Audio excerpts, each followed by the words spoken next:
Hello, everybody. I'm Sheila Harris. Thank you so much for coming to this presentation tonight. I'm going to be talking to you about mentorship. So the title of my presentation is Mentorship Matters.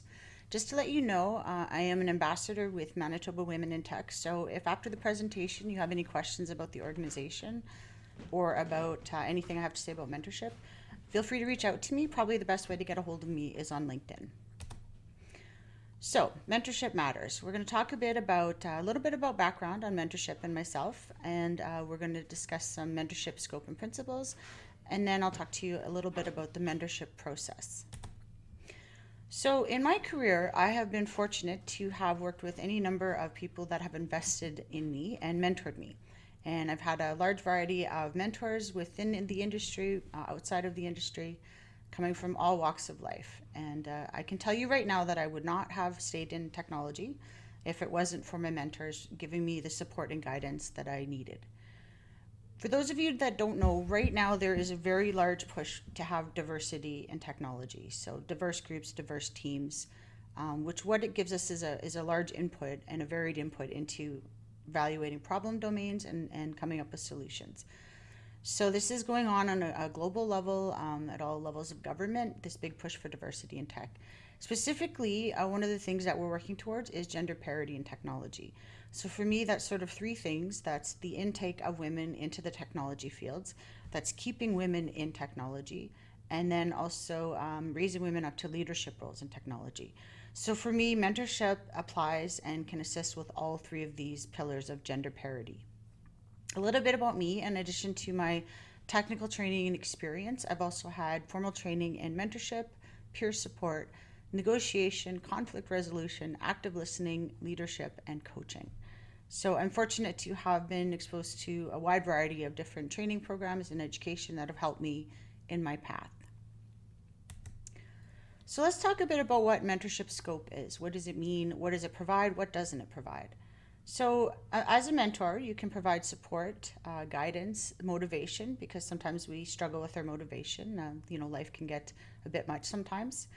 We can also act as role models.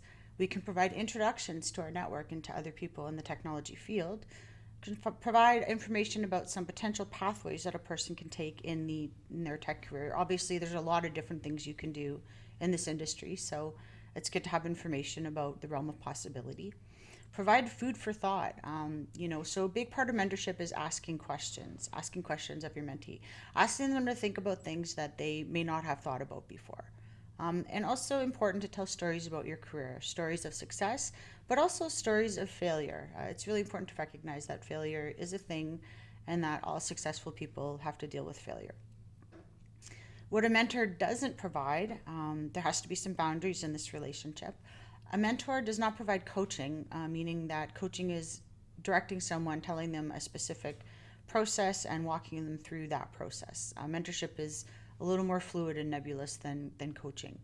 Advice, I say advice because when we think about advice, is you're telling someone, well, I think you should do this. And that's not something that a mentor should do. A mentor should help you explore possibilities, but should not be providing a specific direction for you. So, like I said here, my third bullet point, direction. Again, let's focus on the realm of possibility, things that could happen, by asking questions and exploring possibilities. You should not be asking your mentor for a decision. As a mentor, you should not be providing decisions. Everybody has to be accountable for the decisions that they make and the path that they choose. Another some item that's out of scope is mental health counseling or therapy. Your mentor is not your therapist. It's important to recognize that if you think your mentee is struggling with some mental health issues, you might, explore the realm of possibility in terms of them talking to somebody that can help them with those issues. As a mentor, you should not be judging your mentee. That is not something that is appropriate. You have to keep an open mind and know that someone else's decisions are not necessarily the decisions that you would make, but you definitely can't be judging them for the decisions that they make and the path that they choose. A mentor should not be providing a value system to you. This is something that you need to develop on your own and something that you need to understand about yourself.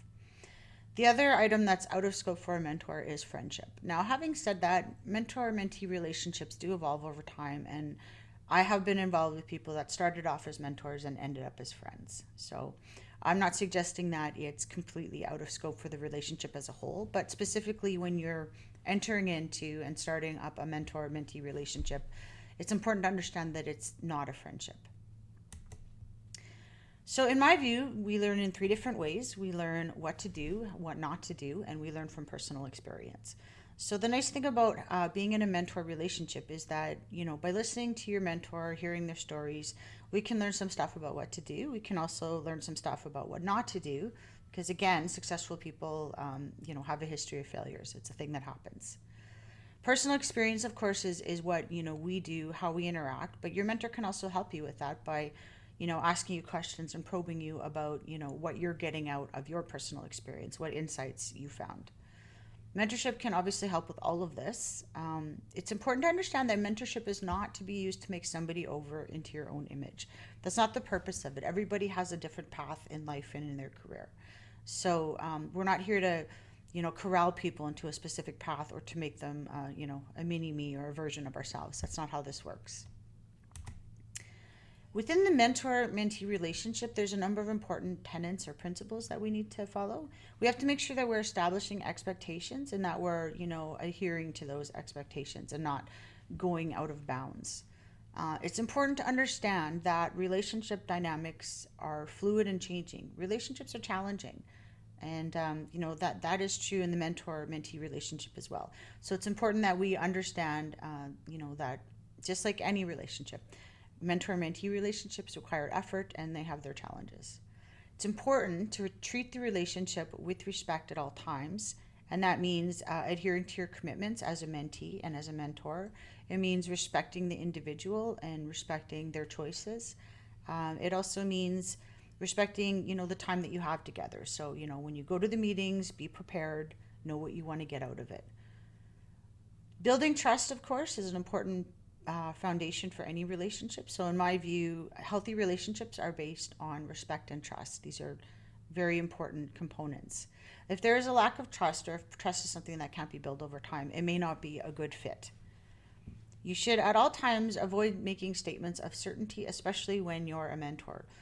It's not appropriate to tell someone, well, if you do, X, Y, and Z, I guarantee you, results. That's not how this works. Obviously, we can make the same decisions or choose the same path as somebody else, which may result in a completely different outcome. So there really is no certainty in life, and that's something that we have to be aware of. There is no blueprint for success. There is no recipe for success. There are things that you can do. There are considerations, but there are no guarantees in this life, and I think we all realize that. It's important in the relationship as the mentor or the mentee that you are paying attention. When you're talking to someone, pay attention to not just what they're saying, the words that they're using, but how they're saying it, what their body language is. It's important for everybody to be comfortable in the relationship, and it's important to pay attention to make sure that that level of comfort is there. As much as possible, you should provide insight. If you make an observation, you should share that, whether you're the mentor or the mentee.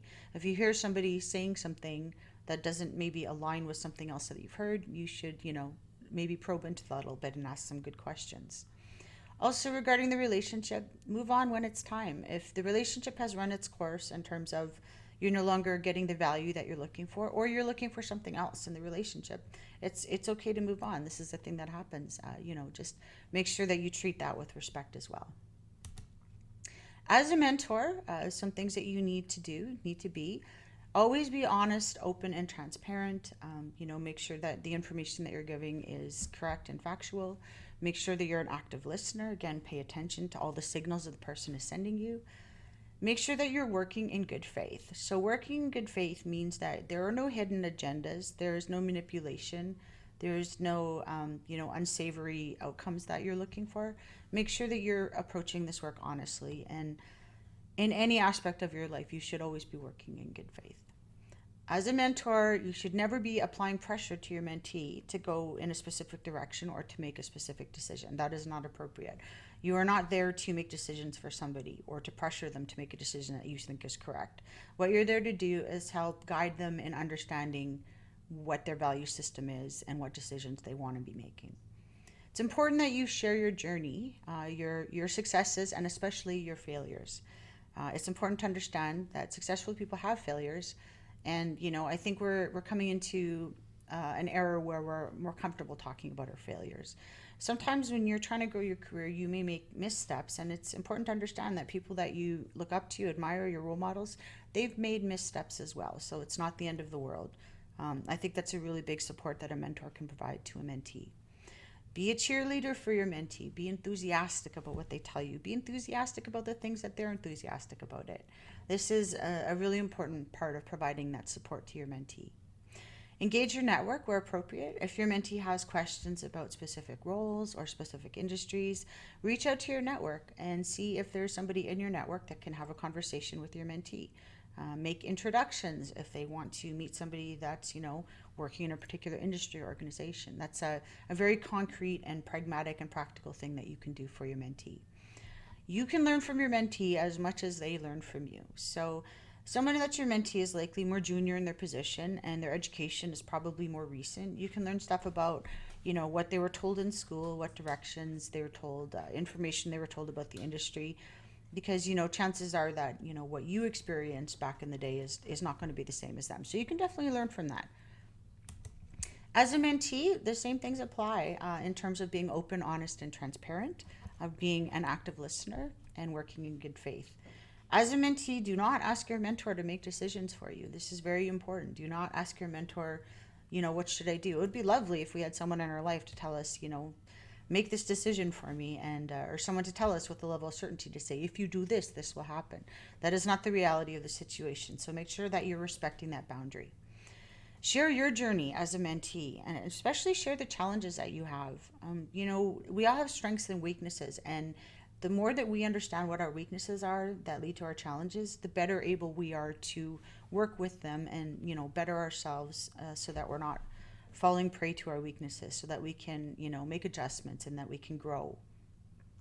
Be open to observations. If your mentor wants to tell you, share an insight with you or tell you something that, they're observing with you, there may be perhaps a discrepancy in some information that you've provided or what your value system states, versus what you're actually doing.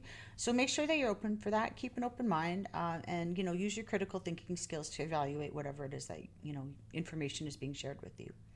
Make sure that you're open to moving outside of your comfort zone, because this is a critical aspect of success. Successful people typically are not working within a comfort zone and doing the same thing that they do their whole lives. Successful people are taking chances. They're doing things that are scary. They're doing innovative things. So keep an open mind. Learn from your mentor as much as possible. Ask questions. Ask them to share stories with you, stories of success, stories of failure. If you have a particular topic you're interested in, make sure that you're open to learning from them. And, as a mentor, I'm sure they'll be open to learning from you. There is a process around mentorship. So first of all, there's this notion of seeking a mentor or a mentee. There's a number of ways that you can do that. A lot of organizations today do have formal mentorship programs. If your organization doesn't, you can certainly reach out to your leadership or to HR perhaps and ask them about it. I've done this in the past with some success in asking an organization, for a mentor. So that's something you can definitely do. There are also avenues outside of that. For instance, this women in tech community, there's a lot of, senior people here. You might want to reach out to them and ask them if they're willing to become your mentor. It's important to understand that people that are successful are quite busy. So if somebody, turns you down or isn't able to make the time commitment that you're looking for, don't let that discourage you. Keep trying. There's also other sort of online communities where you can seek mentorship. So LinkedIn is an avenue you can do that. You can reach out to somebody senior in their field and ask them if they want to mentor you. You can also look on a site called 10,000 Coffees, which is an online mentorship site. So there's a number of different ways you can do it. I would encourage you to keep trying if you don't get your results right away. It's important that you establish expectations going into the relationship. So, have that conversation, set expectations, set the boundaries. As a mentee, it's important that you are able to communicate what you're looking for out of the relationship. As a mentor, it's important for you to understand what you can commit to in the relationship. Be intentional in the relationship. When you have a meeting with your mentor as a mentee, come to the table with questions you want to ask. Figure out what it is you want to get out of the relationship. As a mentor, be intentional about what information you want to provide to your mentee, making sure that it's something that will benefit them. In the relationship ongoing on both sides, evaluate the outcomes. Are you getting what you want to out of this relationship as a mentee? Are you comfortable? Do you feel like you're building